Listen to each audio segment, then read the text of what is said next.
안녕하십니까. 이번 시간 콘서트 진행을 맡게 된 미래에셋 투자와 연금센터 윤치선입니다. 만나뵈서 반갑습니다. 제가 이번 콘서트에서 얘기할 주제는요, ETF 투자 테마에 주목하라입니다. ETF 투자 이제 많이 익숙하실 것 같습니다. 사실 ETF 투자자분들도 굉장히 많아지셨고요. ETF라는 게 여러 가지 장점이 있죠. 일단은 기본적으로는 펀드이기 때문에 주식에 비해서는 훨씬 안전합니다. 분산 투자가 돼 있으니까요. 근데 과거에는 ETF가 특정 대표 지수, 예를 들어 코스피 200 지수라든가 코스닥 지수 이런 식으로 대표 지수의 ETF가 주로 시장에 많았습니다. 근데 최근에는 다양한 ETF들이 나오면서 투자자들의 관심을 끌고 있죠. 특히 이제 펀드 투자를 주로 하시던 분들도 ETF 투자로 많이 옮겨오고 계시는데요. 제가 보기에 그 이유는 다양한 ETF들이 나온 것도 있지만 ETF 자체의 그 특징, 특히 매매가 즉시 가능하다는 부분 때문인 것 같습니다. 대표적인 예를 들어보면 이렇습니다. 해외 펀드에 투자하시는 분들 같은 경우에 환매를 하겠다라고 이제 환매 신청을 하시면 3영업일 기준가로 8영업일 환매 이렇게 되죠. 그러면은 내일 모레 글피 이제 발표되는 기준가로 해서 8일 영업일 뒤에나 돈이 들어오게 됩니다. 근데 ETF 같은 경우는 시장에서 매매를 하면은 그 즉시 그 시점의 가격으로 매도가 되죠. 그래서 이런 부분에 있어서 펀드보다 유리한 부분이 또 있습니다. 그래서 주식과 펀드의 중간 부분에 있는 이 ETF가 굉장히 요즘에 각광을 받고 있습니다. 자, 근데 오늘 제가 말씀드릴 주제는 ETF 중에서도 테마 ETF입니다. 그러니까 왜 테마 ETF가 요즘 각광을 받고 있는지, 그리고 우리가 주목해야 되는 이유는 무엇인지, 그리고 유망한 테마 ETF들을 몇 개를 설명을 드릴 거고요. 마지막으로 투자하는 방법에 대해서 세부적인 설명을 드리고 콘서트를 마칠 예정입니다. 자, 그럼 먼저 테마형 ETF라는 것이 구체적으로 무엇인지부터 설명을 드려보도록 하겠습니다. 이 그래프를 보시면요, 이 왼쪽 그래프가 BBIG ETF라고 되어 있습니다. 이거 AUM 추인데요. 자, 테마형 ETF를 저희가 어떻게 정의를 내릴 수 있을까요? 사전에 정의가 나와 있지는 않습니다. 저희가 이제 테마라고 하면은 딱 와닿는 느낌이 있을 겁니다. 한국말로 표현하면 어떤 주제 같은 느낌일 건데, 제가 내린 정의는 그렇습니다. 사회적 혹은 경제적으로 장기간에 걸쳐서 큰 의미가 있는 트렌드의 변화가 생길 때가 있습니다. 대표적으로 예를 들면 저희가 모두들 쓰고 계시는 스마트폰 같은 거, 이런 게 대표적인 거겠죠. 이제 애플사에서 스마트폰을 이제 개발을 하고 그것이 시장으로 퍼지면서 한 13년 정도 지난 지금은 거의 모든 사람들이 스마트폰을 쓰고 있죠.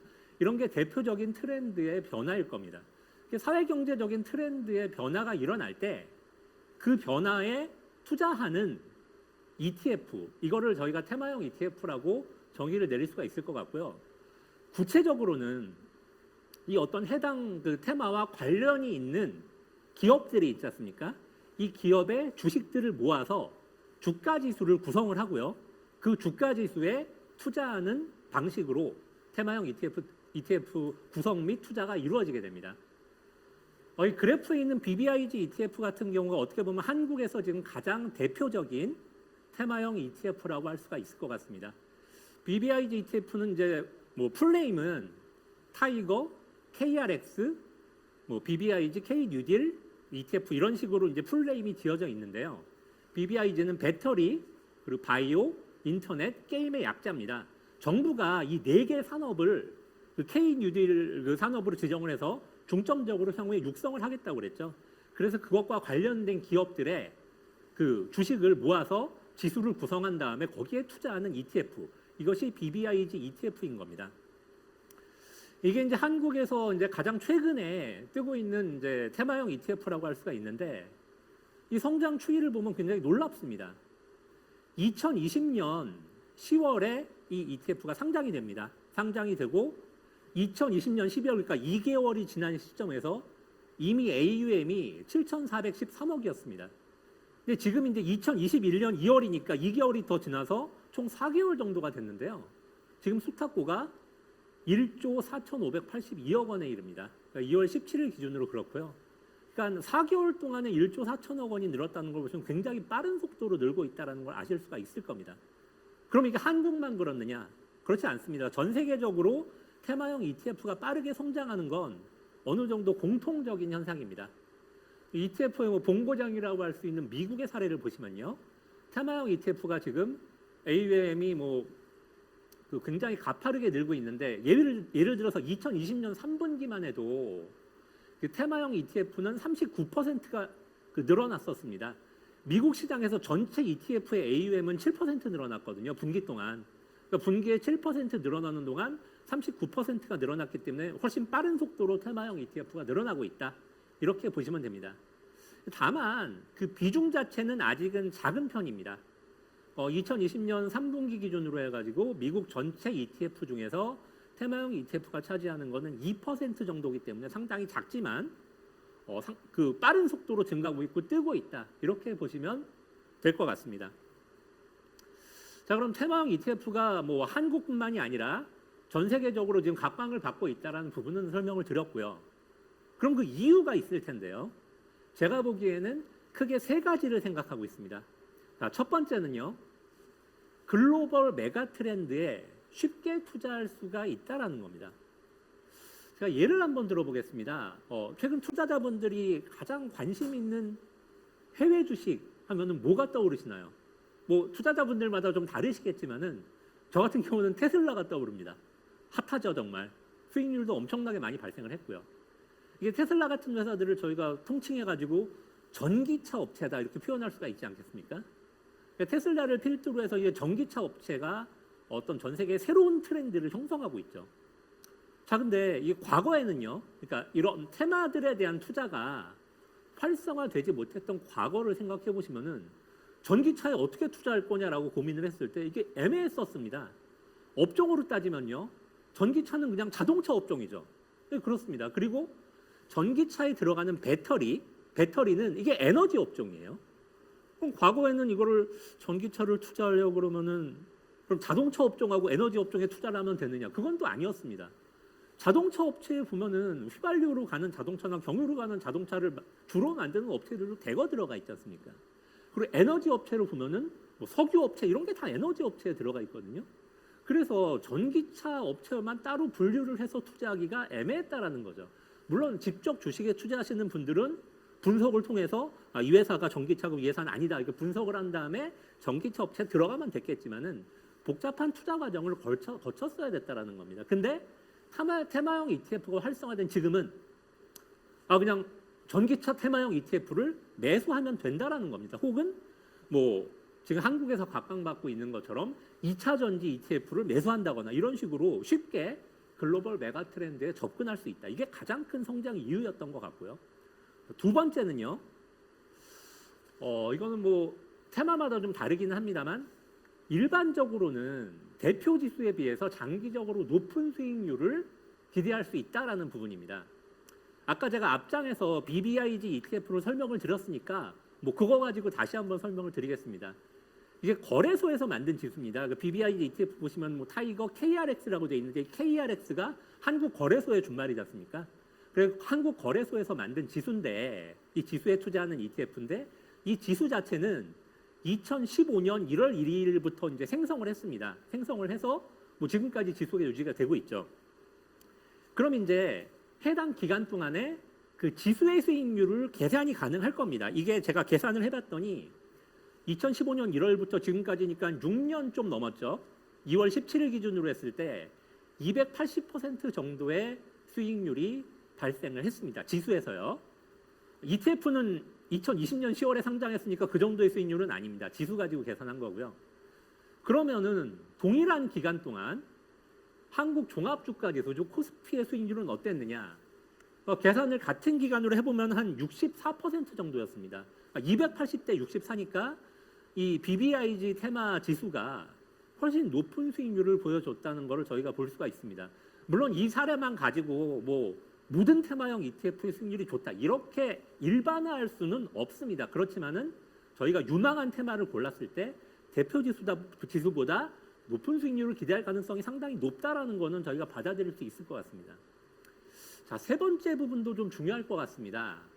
이 신기술 수용 시간의 단축. 이 부분 설명을 드리려면 이제 제가 작년에 좀 유행했던 얘기를 하나 말씀을 드릴게요. 2020년 5월 정도에 상당히 그 유행했던 말인데 어떤 말이었냐면은 누군가 그런 말을 했습니다. 최근에 보면은 그러니까 디지털 그 트랜스포메이션이 2년 동안 일어날 일이 최근 2개월 동안에 일어났다. 이제 이 얘기를 했습니다. 이 얘기를 누가 했냐면요. 그 마이크로소프트사의 CEO가 얘기를 한 겁니다. 이 말은 뭐 여러 가지 의미가 있지만 최근에 그 코로나 사태가 아직 끝나지가 않았는데 이런 걸로 통해서 그 디지털화가 굉장히 빠른 시간에 일어났다는 부분인데요. 뭐 이 부분은 다들 뭐 받아들이실 수 있는 부분이라고 생각을 합니다. 근데 이게 투자자 입장에서 특히 테마형 ETF에 투자하시는 분들한테는 어떤 의미가 있냐면요. 이 기술의 트렌드라는 것은 저희가 테마 ETF로도 요즘 많이 그 개발을 해서 나오고 있습니다. 그러면 거기에 투자를 했을 때 좀 더 빠른 시간에 수익률을 달성할 수도 있다. 왜냐하면 기술 변화, 즉 트렌드가 받아들여지는 속도가 빠르기 때문에 그만큼 테마형 ETF도 빠른 시간 내에 수익을 달성할 가능성이 높다라고 보여질 수가 있습니다. 그 그래프를 하나를 좀 같이 보시죠. 예, 이 그래프는 그 미국의 이제 대표적인 테마 ETF 운용사인 글로벌 X사의 자료를 제가 발췌를 한 건데요. 그 미국 시장에서 최첨단 혁신 상품들의 미국 가정 보급률을 나타낸 그래프입니다. 제일 왼쪽에 보시면 뭐 1900년대 전화가 발명이 됐고, 그 다음에 이제 뭐 자동차가 발명이 되고, 뭐 전기가 발명이 되고 그랬습니다. 그럼 이게 미국 가정에 이제 보급이 되는 시기가 있지 않습니까? 보급이 이제 10% 되고 20% 되고 이제 거의 100%에 육박할 때까지 보급되는 시간이 있을 건데 이 시간이 얼마나 걸리느냐를 나타내는 그래프라고 보시면 되겠습니다. 뭐 전화기 같은 거를 보시면 이게 이제 거의 뭐 한 80년 그리고 뭐 전기도 뭐 한 뭐 60년 이렇게 굉장히 오래 걸렸었죠 예전에는. 근데 점점 시장이 발전하면서 뭐 이제 칼라 TV나 이런 거는 뭐 40년, 50년 이렇게 점점 줄어들다가 뭐 컴퓨터 같은 것도 점점 더 줄어들다가 핸드폰 같은 경우에 이제 20년으로 줄어들고 지금 다들 쓰고 계시는 스마트폰 같은 경우에 한 12, 13년 만에 지금 뭐 거의 100%까지 퍼지지 않았습니까? 그래서 이 장기적인 그래프를 보더라도 신기술의 수용 시간이 점점 빨라지고 있다. 이 부분들이 테마형 ETF 투자자들한테는 수익의 실현 시기가 빨라질 수 있다라고 해석할 수 있다라는 부분입니다. 자, 여기까지 설명을 드렸습니다. 그래서 테마형 ETF가 무엇인지 그리고 테마형 ETF가 각광을 받고 있는 이유가 무엇인지를 세 가지 말씀을 드렸고요. 근데 투자자분들이 이제 궁금해하신 건 그러면은 지금 현재 뭐 어떤 테마형 ETF가 유망하냐 이런 식의 그 질문을 많이 하실 수가 있을 것 같은데요. 사실 이 테마가 너무 많습니다. 제가 작년에 그 테마형 ETF에 대한 책을 집필을 했었는데 거기서 고르고 골라서 집필한 것만 해도 11개 테마였습니다. 그러니까 글로벌리하게 유망한 테마들이 너무 많고요. 물론 이제 그 테마들이 다 한국에 있는 건 아닙니다. 뭐 미국에 상장돼 있는 테마형 ETF들도 많이 있죠. 근데 요즘에 미국 시장에도 많이 투자를 하시잖아요. 미국 주식이나 미국 ETF도 많이 투자를 하시기 때문에 뭐 그런 부분은 크게 문제가 되진 않는 것 같고요. 그래서 수많은 테마형 ETF들이 있는데 제가 그거를 이 시간에 전부 설명드리기는 좀 시간상 부족할 것 같고요. 그래서 한 세 가지 정도를 대표적인 테마를 골라서 설명을 드리고 그 다음에 투자 방법을 설명드리면서 시간을 마치도록 할 예정입니다. 자, 첫 번째 설명드릴 건 전기차입니다. 뭐 이미 많이들 투자하고 계시죠. 이 테슬라로 대표가 될 수 있을 것 같습니다. 전기차 시장이 각광을 받고 있는 이유는 빠르게 성장하기 때문입니다. 그 IEA라는 기관에서 분석한 거를 보면요, 이 시장 조사 기관입니다. 이 시장 조사 기관에서 분석한 거를 보면은 2020년에 이제 전기차 시장이 총 이제 230만 대 정도였습니다. 이게 뭐 누적이 아니고요.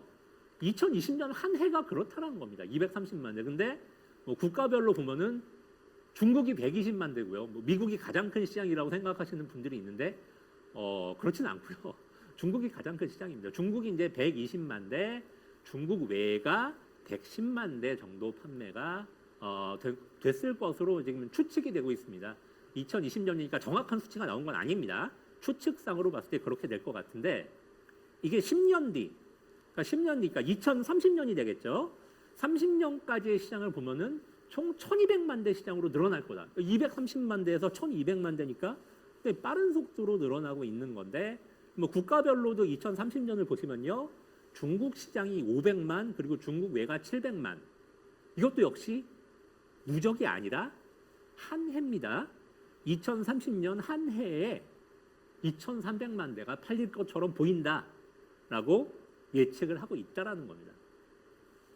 굉장히 빠른 속도죠. 그렇기 때문에 이 시장들이 각광을 받고 있는 거고 전기차 ETF뿐만이 아니라 전기차의 가장 중요한 부품이라고 볼 수 있는 2차 전지, 즉 배터리 쪽까지 지금 각광을 받고 있고 추가적으로 뜨고 있는 테마는 그런 것도 있죠. 뭐 전고체 배터리, 현재의 배터리에서 뭐 다음 세대 배터리라고 보고 이런 것들까지 지금 뜨고 있습니다. 그러니까 전기차 시장의 어떤 생태계라고 표현을 해도 될 것 같고 밸류 체인이라고 표현을 해도 될 것 같은데 그 부분들이 전반적으로 확대가 되는 것은 이만큼 전기차 시장이 빠르게 성장하고 있기 때문입니다. 제가 이제 애플하고 테슬라를 비교한 표를 보여드리고 있는데요. 뭐 테슬라하고 애플은 전혀 다른 업종인데 뭐 무슨 공통점이 있길래 비교를 하느냐라고 생각하실 수도 있는데 이 두 회사 다 혁신 회사라는 공통점이 있죠. 그리고 시장의 생태계 혹은 밸류체인을 이끌었다는 공통점이 있습니다. 그리고 애플이 떴을 때를 생각해 보시면요. 애플이 모든 시장을 먹은 게 아닙니다. 지금도 마찬가지죠. 아이폰이 커졌지만은 그 다음에 갤럭시라든가 삼성의 갤럭시라든가 뭐 이제 다양한 핸드폰 회사들이 뒤를 이어서 스마트폰을 출시를 했었습니다. 그래서 전체 시장 자체가 커져버린 거고 뭐 앱을 개발하는 업체라든가 관련된 카메라 개발 업체 등등 이 관련 밸류체인 생태계가 빠른 속도로 늘어났습니다. 전기차도 마찬가지라는 겁니다. 테슬라가 가장 크고 테슬라에 투자하시는 분들 많지만 테슬라가 모든 시장을 대표할 수가 없습니다. 그래서 후발 주자들도 빠르게 성장을 할 것이고요. 관련된 생태계들도 더 같이 성장을 할 거다라는 부분입니다. 이 부분을 공통점이기 때문에 이거를 제가 비교해서 보여드린 거고요. 이 그래프도 한번 보시면 좋을 것 같은데 그 기업별 전기차 시장 점유율 현황이 있죠. 2020년에 보시면은 테슬라가 17% 정도입니다. 그리고 뭐 폭스바겐이 뭐 13%, 이제 그다음에 이제 뭐 르노, 닛산 이렇게 쭉 있습니다. 보면은 중국 회사들 뭐 BYD나 이제 이런 데들도 그 상당히 이제 포션들을 차지하고 있고요. 자, 그래서 이 테슬라가 2020년에도 이미 전체 시장을 먹지는 못한 상황이고 앞으로 커지는 시장에서도 그럴 겁니다. 물론 애플처럼 어떤 최고의 어떤 고급 시장은 테슬라가 가져갈 확률이 높습니다만 그 아래 시장도 무시할 수가 없다라는 거죠. 그래서 전반적인 생태계가 빠르게 증가할 거고 그래서 전기차에 투자할 때 테슬라만 투자하는 게 능사는 아니라는 거죠. 그래서 이제 이 테마형 ETF 다른 것들이 많이 있고요. 최근에 보시면 이미 많이 나와 있어요. 미국 전기차도 있지만 중국 전기차 ETF도 있습니다. 홍콩에도 상장돼 있고 국내에도 상장이 돼 있죠.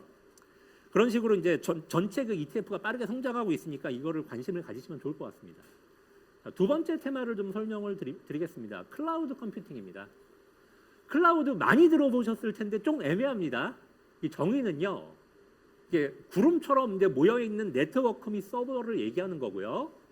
이게 인터넷이 연결된 환경에서 장소의 제약 없이 컴퓨터 자원을 사용하는 서비스, 이거를 저희가 클라우드라고 정의를 내릴 수가 있을 것 같습니다. 대표적인 게 구글 드라이브죠. 아이클라우드 같은 경우도 대표적이고요. 그러니까 저희 핸드폰 들고 다니다가 대용량 파일 다운받을 때 물어보잖아요. 요즘 네이버도 클라우드 쓰죠. 다 쓰잖아요. 이거를 핸드폰에 다운받을 건지 클라우드에 다운받을 건지 물어보지 않습니까? 이게 대표적인 이제 클라우드인데 저희가 요즘 또 많이 쓰고 있는 넷플릭스 같은 경우도 클라우드의 대표적인 예입니다. 저희가 영화 볼 때 옛날에는 막 이렇게 다운받아가지고 들고 다니면서 봤었잖아요.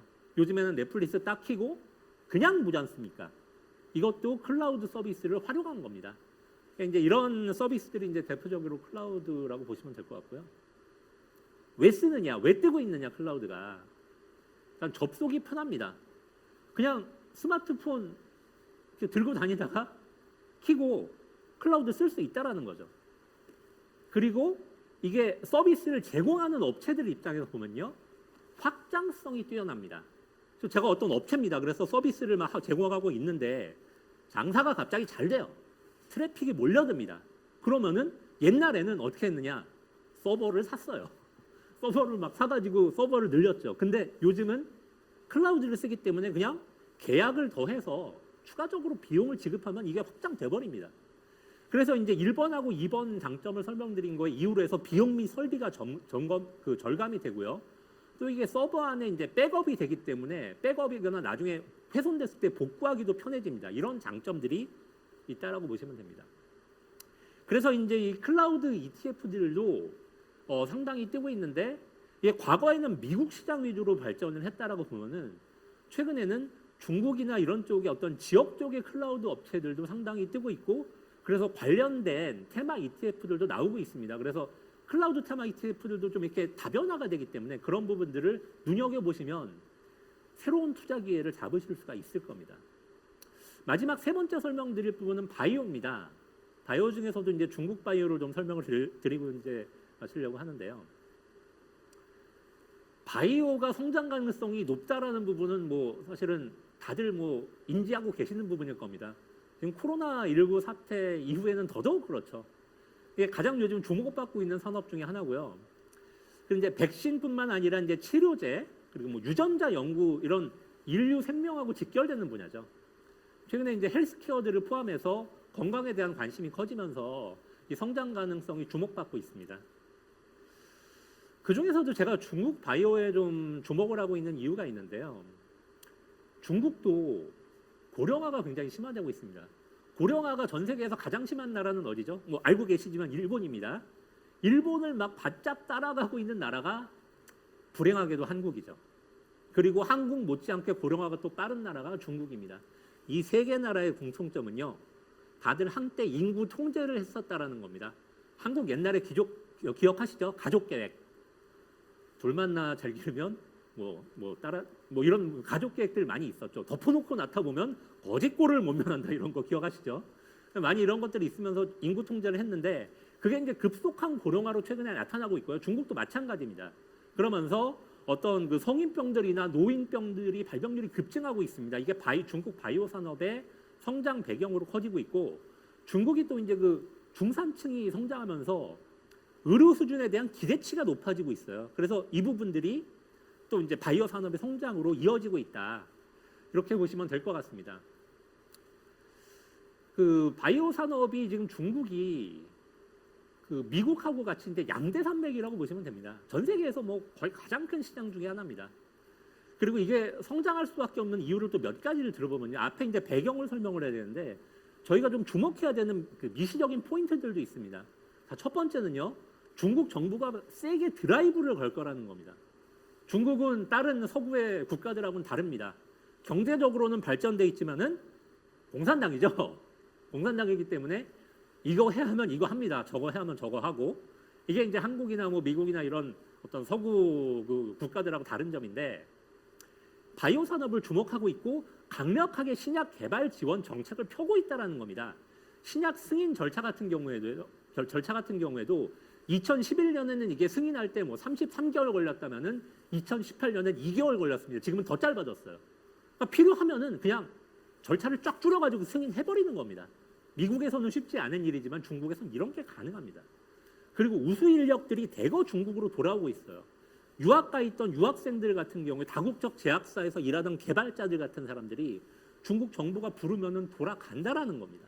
돌아가고 있고요. 이게 많은 이제 메리트를 주면서 다시 돌아가고 있습니다.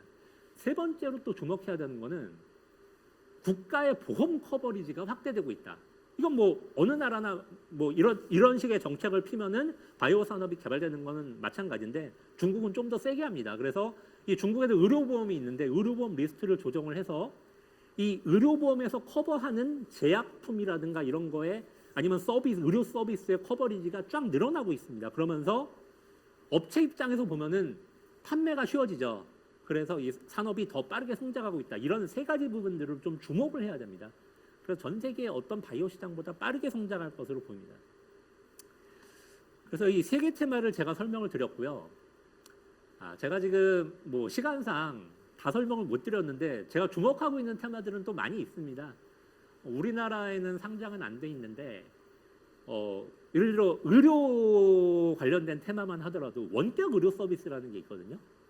이게 한국은 그게 이제 법적인 이유로 해서 사실은 활성화가 좀 안 돼 있어요. 관심 가지고 있는 기업들은 많거든요. 대기업도 그렇고 관심 가지는 개인적인 헬스케어에 대한 서비스를 개발하려는 기업들은 많은데 전문적인 의료 서비스로 가는 건 아직 법제화 문제가 있습니다. 근데 해외는 이미 많이 활성화가 돼 있고 관련된 ETF들도 있고 그 ETF의 수익률이 심지어 좋기까지 합니다. 그래서 이런 부분들은 이제 해외 ETF, 특히 해외 테마 ETF를 투자하시는 분들은 관심 가져도 좋으실 것 같고요. 뭐 그 밖에도 이제 다양한 ETF들이 있습니다. 그리고 좀 짧은 ETF들, 테마가 좀 그 기간이 짧은 것들도 있죠. 뭐 바이든이 당선되는 것과 관련된 테마 ETF들, 뭐 심지어 뭐 대마초 ETF 이런 것들마저 미국 시장에서는 각광을 받고 있죠. 그래서 말씀드리고 싶은 ETF들은 많은데 뭐 시간 관계상 이 세 개의 어떤 대표적인 테마 ETF들을 이제 설명을 드렸고요. 자, 이제 마지막 부분 설명드리고 콘서트를 마치도록 하겠습니다. 마지막 부분은 절세 계좌 및 해외 계좌를 활용한 ETF 투자입니다. 자, 저희가 테마 ETF가 뜨고 있다라는 거 아셨고 왜 뜨고 있는지 설명을 드렸고요. 그다음에 대표적인 테마를 뭐 다는 설명 못 드렸지만 3개 정도 찝어서 설명을 드렸습니다. 그럼 실제적으로 이거를 투자를 하는 방법인데 투자를 하는 방법은 그냥 주식처럼 사시면 되는 겁니다. 사시면 되는데 저희가 이 국내 ETF는 사실은 크게 고민 안 하셔도 돼요. 그냥 증권사 가서 ETF 계좌 만드시니까 ETF 계좌라는 게 별도로 있는 건 아니고 주식 사시는 그냥 일반 계좌 만드시면 돼요. 그 다음에 거기다 돈 넣고 그 HTS나 MTS 같은 주식 매매하는 시스템 들어가서 ETF 종목 코드 치고 사시면 되는데 국내 상장된 주식의 지수를 가지고 투자하는 ETF는 세금이 없잖아요. 아직은. 물론 이제 얼마 있다 생깁니다. 2023년부터 정부가 국내 주식의 양도 차익에 대한 세금을 도입하겠다고 그랬죠. 그래서 이제 그 부분이 생길 건데 아직까지는 비과세니까 크게 고민 안 하셔도 되는데 문제는 좀 괜찮은 테마들이 해외 테마가 많다라는 거예요. 예를 들어 클라우드, 국내 클라우드 테마 ETF 들어보신 적 있나요? 없죠. 미국 클라우드입니다. 아니면 중국 클라우드거나 전기차 같은 경우도 국내 전기차는 쉽지 않아요. 국내 2차 전지는 있죠. 이제 뭐 LG나 이제 SK 이노베이션 이런 회사들이 있으니까 국내 2차 전지는 꽤 큰 ETF가 있지만 전기차는 또 쉽지 않아요. 근데 중국 전기차, 미국 전기차 ETF는 있다라는 거예요. 그러면은 이런 해외 주식이 담겨 있는 ETF는 세금이 국내랑 다릅니다. 세금을 내야 돼요. 이게 ETF는 펀드로 치기 때문에 양도소득세가 아니라 배당소득세를 내는데 15.4% 내야 되죠. 그럼 이게 아깝다라는 겁니다. 아까우면 아껴야죠. 아끼는 방법은 절세 계좌를 활용하시는 겁니다. 자, 대표적인 절세 계좌가 어떤 게 있냐면요. 연금저축이 있는데 연금저축도 종류가 좀 3개가 있습니다. 연금저축 보험이 있고 신탁이 있고 펀드가 있는데 ETF 투자할 수 있는 건 펀드입니다. 자, 펀드, 연금저축 펀드가 있고 그 다음에 IRP, 개인형 퇴직연금이죠. 여기서도 ETF 투자 가능합니다. 그리고 ISA가 이제 뭐 만능통장이라는 이름으로 이제 뭐 2016년에 이제 만들어져서 상당히 각광을 받았다가 뭐 최근엔 좀 뜸해졌는데 2021년부터 이게 이제 제도가 많이 변경이 되면서 다시 관심을 받고 있죠. 이 ISA에서도 ETF 투자 가능합니다. 그럼 세제 혜택은 뭐가 있느냐? 연금저축하고 IRP는 비슷해요. 일단 이 2개의 계좌는 이게 뭐 ETF하고 꼭 상관이 있는 건 아닌데 연간 700만 원까지 계좌에서 세액공제를 해주고요. 합쳐가지고 그 다음에 연금저축만 가입할 때는 400만 원까지 세액공제를 해줍니다. 그리고 이제 운용 수익을 과세 이연합니다. 이게 중요합니다. 해외 ETF를 해외 상장된 거는 아니고요. 이 3개 다 해외 상장된 ETF 투자는 불가능합니다. 그거 착각하시면 안 되고요. 해외 상장된 ETF를 투자할 수 있는 절세 계좌는 없다라고 보시면 됩니다. 미국 시장 상장된 ETF 투자할 수 있는 절세 계좌 이런 거 없어요. 그냥 일반 계좌에서 하셔야 됩니다.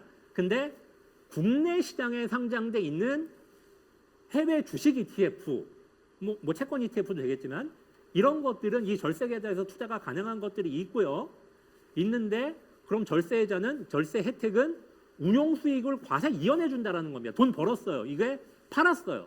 판다고 해서 세금 떼는 게 아니고 나중에 연금 받을 때 연금저축펀드나 IRP는 나중에 연금 받을 때 그거를 연금소득세로 내면 되고요. ISA는 해지할 때 내면 됩니다. 그러니까 그 연금저축펀드하고 IRP 합쳐서 뭐 연금계좌라고 표현을 하는데 연금계좌는 인출하기 이전에는 비과세란 얘기죠. 연금 수령할 때 연금소득세도 저율과세입니다. 3.3에서 5.5%거든요. 그래서 이게 상당히 괜찮다라는 부분. 다만 이제 투자 제한이 있어요. 그 연금저축펀드 같은 경우는 그 인버스나 레버리지 ETF는 투자가 불가능합니다.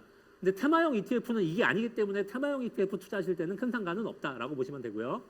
IRP는 조금 더 주의하셔야 되는데 인버스 레버리지 ETF가 투자가 안 되는 것은 물론이고 전체 자산 중에서 70%의 이하만 위험자산으로 운용이 됩니다. 그러면 테마형 ETF도 주식형 ETF니까 전체 자산의 70%까지만 투자할 수 있다는 거죠. 그래서 이 부분 주의하셔야 되고요. 또 하나, 이 파생상품 위험평가액이 40%가 넘어가는 ETF는 투자가 안 된다라는 겁니다. 뭐 달러 선물 ETF, 뭐 원자재 ETF 이런 것들이 대표적입니다. 주식형 ETF에서도 일부는 파생상품 활용한 게 있거든요. 그런 것들은 투자가 안 됩니다. 그래서 그런 거는 좀 주의하셔야 되고요.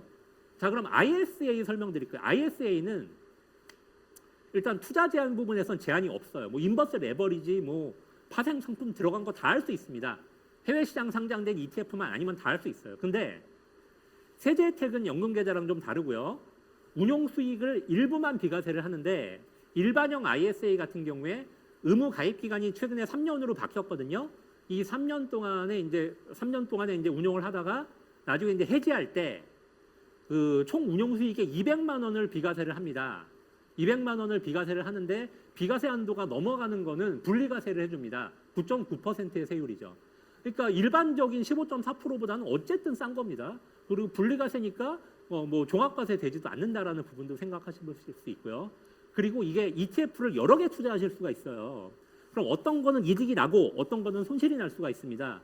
이거를 손익을 통산해서 세금을 매기는 겁니다. 이거 500만 원 이득 나고 이거는 300만 원 손실 났다. 그러면 합치면 200만 원 이득 난 거죠. 근데 투자 기간 중에 200만 원까지는 비과세 해주기 때문에 그러면 세금 안 내는 겁니다. 이런 식으로 세제 혜택이 있습니다. 자, 여기까지 설명을 드렸고요. 자, 근데 많은 해외 그 ETF 중에 어떤 것들 해외 상장이 되어 있는 것들이 있어요. 그러면 절세 계좌 투자는 안 되지만 그래도 이게 좋은 게 많기 때문에 투자하실 수 있는 방법을 알아두시고 관심이 있으시면 투자를 해보시는 것도 괜찮습니다. 저 같은 경우에 해외 상장 ETF도 투자를 하거든요. 좀 안 좋은 점은 시장이 우리나라 시간으로 밤 11시에 열리기 때문에 미국은 그 시간에 일어나서 매매를 해야 된다는 건데요. 요즘 뭐 예약 매매 시스템 이런 것도 잘 돼 있기 때문에 또 그런 걸 활용하시면은 밤에 잠을 주무시면서도 투자할 수 있기도 합니다. 그래서 이제 그런 부분 생각해 두시면 좋을 것 같고요. 이게 하시는 방법은 증권사 어디서 투자할지 선정한 다음에 그냥 계좌 개설하시면 돼요. 계좌 개설한 다음에 해외 투자 약정, 그러니까 뭐 정확하게는 외화증권 거래 약정이라는 게 있는데 이거를 약정 등록을 하고 나서 투자하시면 되고요. 뭐 미국 시장이면은 달러로 환전하고 뭐 중국 시장이면은 뭐 또 다른 통화로 환전하고 이런 식으로 투자하는 시장의 통화로 환전해서 투자를 하시면 됩니다. 증권사에서 제공하는 HTS나 MTS 이런 거 통해서 거래하실 수가 있습니다. 그러면은 이제 이거 세금도 알아두셔야 되는데 투자하는 거는 뭐 어떻게 보면 간단해요. 그 시간 자체가 밤에 열리고 이제 이런 부분만 좀 주의하시면 간단한데 세금이 좀 잘 알아두셔야 됩니다. 해외 상장 ETF는요 매매 차익에 대해서 세금을 부과하는데 일단 세율이 22%예요. 근데 이게 세금이 국내 ETF는 생각해 보시면은 뭐 국내 주식으로 된 거는 세금을 뭐 안 내니까 상관없고 ETF의 분배금은 배당소득세고 해외 주식으로 구성된 지수로 투자하는 ETF는 배당소득세를 내는데 그럼 해외 상장 ETF는 뭐냐? 양도소득세입니다. 이게 기본적으로 20%인데 지방소득세 포함하면은 세율이 총 22%가 되죠. 22%인데 국내 그 상장이랑 다른 점은 매매 차익을 손실상계 처리한다. 앞에 제가 ISA 설명드린 거를 좀 참조하시면 좋은데 뭐 500만 원 손실 나고 1000만 원 수익이 났다. ETF를 A가 500만 원 손실, B가 1000만 원 수익이 났다. 그러면은 합쳐가지고 그럼 500만 원이 계좌에서 이익이 난 거니까 그것만 세금을 내는데 연간 250만 원까지는 또 공제 처리를 해줍니다. 예를 들어 가지고 매매 차익이 251만 원이면은 250만 원은 공제를 해주고 그럼 10,000원 남죠. 이 10,000원에 대해서만 과세를 한다는 얘기입니다. 그러면 이제 해외 ETF도 해외 상장 ETF도 분배금이 들어올 수가 있어요. 이제 주식으로 따지면 배당금하고 비슷한 거라고 보시면 돼요. 근데 ETF는 그게 분배금이라고 하거든요. 이 분배금은 뭐냐? 그건 그냥 배당소득세를 과세를 하는데 이 배당소득세율이 나라마다 좀 다릅니다. 그리고 한국은 배당소득세율이 14%잖아요. 이거보다 높은 국가는 해외에서 이제 원천 징수한 걸로 그냥 끝인데 세율이 한국보다 낮은 나라가 있어요. 낮은 나라면은 그 차이가 있을 거잖아요. 그 차이를 한국에서 추가 징수를 합니다. 예를 들어 현지에서 분배금을 세율 10% 원천 징수를 했어요. 그러면은 한국보다 이제 세율이 낮으니까 한국에서 4.4%를 추가 징수를 하겠죠. 지방소득세 포함하면 그런 식으로 분배금은 과세가 된다. 그래서 이제 국내 상장된 ETF라고 해외 상장 ETF는 다르다. 이 부분 생각하시면 되는데 이게 또 장점도 있어요. 양도소득세는요. 이게 금융소득 종합과세 계산할 때 거기 계산이 안 되는 건 아실 거예요. 그래서 이제 뭐 배당소득세나 이자소득세 이런 거는 연간 이제 2천만 원 넘어가고 그러면 금융소득 종합과세로 넘어가서 이 세율이 높으신 분들, 세율이 30%만 이렇게 높으신 분들은 높은 세율이 적용이 받으시는데 이 양도소득세는 그렇지는 않다. 이게 투자자마다 이 부분이 유리하신 분도 있고 불리하신 분도 있죠. 근데 어쨌든 그 부분은 뭐 이제 투자 금액이 좀 크신 분들은 뭐 생각을 해보실 수가 있는 것 같습니다. 자, 여기까지 설명을 드렸습니다. 그래서 오늘 제가 콘서트에서 설명을 드린 내용을 다시 한번 간략하게 생각을 해보시면요. 자, 첫 번째로는 테마형 ETF가 무엇이고 왜 뜨고 있는지를 3가지 이유로 설명을 드렸습니다. 그래서 이제 그 글로벌 메가 트렌드에 쉽게 투자를 할 수 있다는 부분, 그리고 일반적인 대표 지수보다 수익률이 좀 더 높은 수익률을 기대할 수 있다는 부분, 그리고 수익률 실현 시기가 과거보다 빨라지고 있다는 부분 주로 설명을 드렸고요. 대표적인 테마들 전기차 테마, 그리고 클라우드 테마, 마지막으로 바이오 테마, 그 중에서도 중국 바이오 테마가 왜 각광받고 있는지 이런 부분을 설명을 드렸고요. 그리고 마지막 챕터에서는 국내 상장된 ETF, 국내 상장 테마 ETF를 투자할 때는 절세 계좌를 활용하시는 방법, 그리고 해외 상장 ETF를 투자할 때는 실제적인 투자 방법하고 과세 방법에 대한 설명을 드렸습니다. 테마형 ETF를 이미 하고 계시는 분도 계실 거고요. 아직은 좀 생소하다라고 생각하시는 분들도 계실 겁니다. 근데 제 생각에는요. 이 포트폴리오를 장기적으로 유지하실 때는 일정 부분을 테마형 ETF로 투자하시면 상당히 유리한 부분들이 있습니다. 좀 더 수익률을 더 포트폴리오의 수익률 전체를 약간 높이는 알파의 기능을 하기도 하고요. 그리고 전반적으로 분산 투자 효과를 더 증대시켜 주기도 합니다. 그래서 이런 부분들을 유의하셔서 투자하시면 성공적인 자산 운용을 하실 수 있으실 것이라고 기대를 하고 있습니다. 자, 그럼 오늘 제가 맡은 콘서트는 여기서 마치도록 하겠습니다. 긴 시간 함께 해주셔서 감사합니다.